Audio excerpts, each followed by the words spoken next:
ciri-ciri etos kerja itu bagi kita di Indonesia ya lain lagi. Bagaimana kalau Indonesia? Nah, kata Gus Dur itu sambil humor, joking. Kalau Indonesia yang dikatakan, yang dibicarakan tidak sama dengan yang dikerjakan.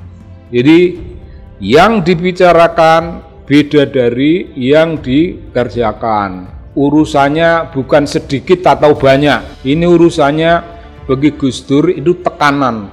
Bagi kita kesesuaian betul antara etos kita menghadapi kerja. Yang dikerjakan tidak sama, yang dibicarakan tidak sama dengan yang dikerjakan. Nah itu, itu sindiran.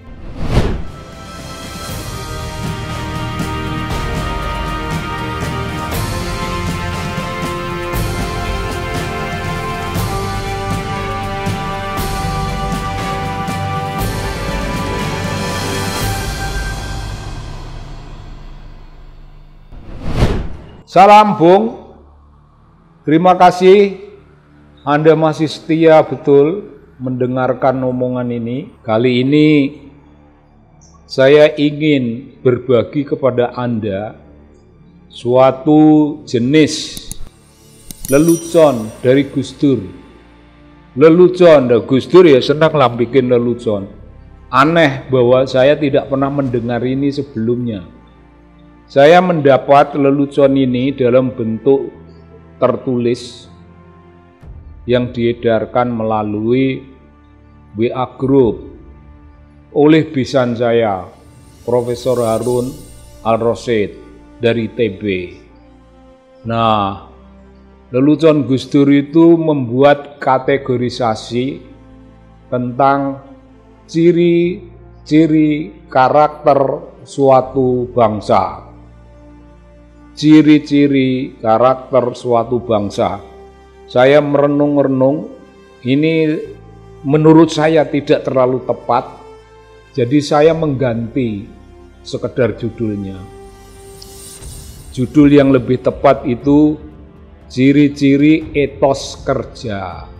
Nah, ciri-ciri etos kerja suatu bangsa, karena etos kerja itu di antara bangsa-bangsa sama sekali tidak sama, itu sering bertentangan. Nah, etos kerja kita semuanya terampillah memahami etos kerja biasa.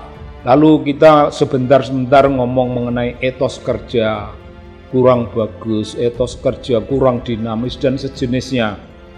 Tapi etos kerja itu kira-kira kalau kita berorientasi pada omongan-omongan dalam kitab, ini cerminan Weber punya pendirian mengenai itu. Etos kerja bagi suara orang kayak Weber itu gampangnya dalam ungkapan saya, refleksi sosiologis dari cara-cara suatu bangsa menangani pekerjaan. Dari ciri-ciri etos kerja suatu bangsa yang berbeda satu sama lain. Ciri-ciri etos kerja itu Gus Dur membuat perbedaan-perbedaan. Ada bangsa yang bicara sedikit, kerja sedikit. Nah itu bangsa-bangsa Afrika itu. Itu konon contohnya Nigeria dan Somalia. Itu nomor satu. Omong sedikit, kerja sedikit. Omong sedikit, kerjanya banyak. Beda, sedikit bicara banyak kerja. Itu ciri etos kerja bangsa Jepang, mungkin termasuk Korea. Ya begitu, Bung. Lalu yang lain, suatu bangsa yang banyak bicara tapi banyak kerja. Omong-omongan gede tapi hasil kerjanya juga gede. Jadi bukan hanya gambaran di masyarakat Jawa mengenai kakean gluduk kurang udan. Kebanyakan menggelegar itu guntur, menggelegar seperti mau hujan deras, tapi kenyataannya hujannya cuma kicir-kicir sedikit.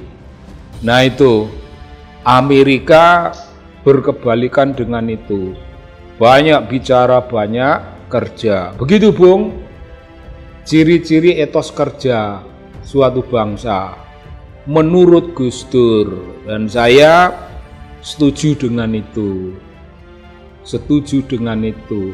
Ciri-ciri etos kerja itu bagi kita di Indonesia ya lain lagi. Bagaimana kalau Indonesia? Nah, kata Gus Dur itu sambil humor, joking. Kalau Indonesia yang dikatakan, yang dibicarakan tidak sama dengan yang dikerjakan. Jadi yang dibicarakan beda dari yang dikerjakan. Urusannya bukan sedikit atau banyak. Ini urusannya bagi Gus Dur itu tekanan bagi kita. Kesesuaian betul antara etos kita menghadapi kerja. Yang dikerjakan tidak sama, yang dibicarakan tidak sama dengan yang dikerjakan. Nah itu, itu sindiran. Saya menyebutnya estetik itu, Bung. Sindiran estetik, dan gurauan itu sendiri juga merupakan sebuah gurauan estetik. Contoh dari omongan Gus Dur itu begitu jelas dalam masyarakat kita. Oh enggak, anak saya masih terlalu muda, belum cukup umur, belum cukup pengalaman. Tapi anak yang belum cukup umur, belum cukup pengalaman itu bisa, Bung, menjadi wakil presiden terpilih dari pemilu akhir-akhir ini. Nah, ya begitu. Kalau sedikit pengalaman, kurang kerja, kurang usia tidak cukup, tidak masalah. Karena apa? Meskipun dia mengatakan anak saya masih terlalu muda, belum cukup pengalaman, belum cukup usia. Ngomongnya begitu, pelaksanaannya, mahkamah keluarga, Bung, yang berjalan. Mahkamah keluarga itu pelesetan dari mereka yang jengkel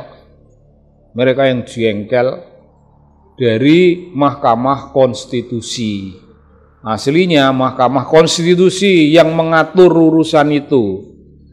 Perkara seseorang masih terlalu muda, belum berpengalaman, dan belum bisa melihat persoalan secara holistik. Tidak masalah, Bung, masih muda, bisa dibikinkan aturan. Sehingga yang muda pun memenuhi syarat. Tapi ya hanya yang nyalon, dan yang nyalon hanya putra presiden. Andai kata itu putra orang lain, akan lain lagi, Bung. Begitu ciri-ciri etos kerja suatu bangsa. Bagi Indonesia begitu. Etosnya, ngomongnya lain, tindakannya lain lagi. Tidak ada kesesuaian, Bung. Tidak pernah, ini kritik semenjak zaman dahulu, tidak pernah terjadi satu kata, satu tindakan, satu kata, satu perbuatan yang dikatakan lain perbuatan dan tindakannya lain lagi. Ternyata Bung Gus Dur itu sedang mengkritik kondisi etos bangsa kita. Nah, kondisi etos bangsa kita itu ya dalam urusan dunia bisnis barangkali pokok-pokok persoalan yang menjadi problem ya kita mewah pejabat itu mendengar calon duit datang, itu duitnya belum datang itu sudah foya-foya. Bukan satu orientasi pada profit. Gak bisa bahasa kita kok orientasinya pada profit. Supaya profit itu terpenuhi maka kita membuat partai politik. Partai politik adalah bagian dari sesuatu yang ingin akan mengerek namanya, akan menambah kekurangan yang tidak bisa dipenuhi. Nah, bikin partai politik, ngomongnya kita anti korupsi, tapi korupsi merajalela Bung. Korupsi merajalela. Ngomongnya kita hidup bersahaja seadanya, tapi hidupnya tidak bersahaja, tidak sederhana, tapi bermewah-mewah dengan ambisi kekuasaan, bagaikan orang minum air laut. Ini metafor di kalangan orang-orang beragama. Minum air laut itu minum satu gelas, segera butuh satu gelas lainnya, segera butuh tambahan yang lain lagi. Karena air laut begitu diminum bukan menghilangkan dahaga, tapi memancing dahaga, mancing kehausan. Ya begitu Bung. Kalau orang yang orientasinya spiritualistik itu memandang dunia macam begitu. Jadi ya kecewa, banyak kalangan yang kecewa membahas kondisi negeri kita menjadi sebuah negeri yang orientasinya pada ketaatan hukum, pada penegakan hukum, pada anti korupsi. Semuanya berbeda dari omongannya, berbeda tindakannya. Sehingga Bung, tidak ada omongan sekarang kondisi korupsi kita itu seperti ini. Kalau saya menang dalam pemilihan presiden, maka dalam 5 tahun masa jabatan pertama saya, korupsi akan turun, akan aku turunkan supaya tampak drastis, supaya ada sesuatu yang namanya hasil kerja kita. Berorientasi pada hasil kerja itu bukan orang Indonesia Bung, ya minta maaf. Orientasi kok hasil kerja maksimal, enggak. Bagusan itu hasil kerja itu seadanya, tapi itu nebeng kebijakan politik, nebeng keinginan partai politiknya mau apa, dan sejenisnya, dan kemudian korup Bung, Kalau satu partai yang mendukung the ruling elite yang sedang berjalan, tiba-tiba kedapatan korup, 2 jenis korup spektakuler. Nah itu bangsa yang ngomongnya daki-daki itu omongan yang kelihatannya terinci, kelihatannya diulang-ulang, kelihatannya omongan itu gambaran dari orientasi kerja, tapi kenyataannya tidak. Begitu Bung, begitu kenyataan dalam masyarakat Indonesia. Inilah ciri etos kerja bangsa Indonesia. Ya, Gus Dur mengkritik bangsanya sendiri karena kecewa. Ya begitu. Kalau tidak kecewa mungkin tidak akan ada lahir suatu humor. Bung, humor jangan dipandang sekedar sebagai humor. Humor Gus Dur itu refleksi dari kekecewaan. Humor Gus Dur itu kritik terhadap kekuasaan. Ya begitu, Bung. Humor itu perkara serius. Begitu intinya. Jadi Bung, terima kasih banyak. Terima kasih banyak. Salam untuk Anda semuanya.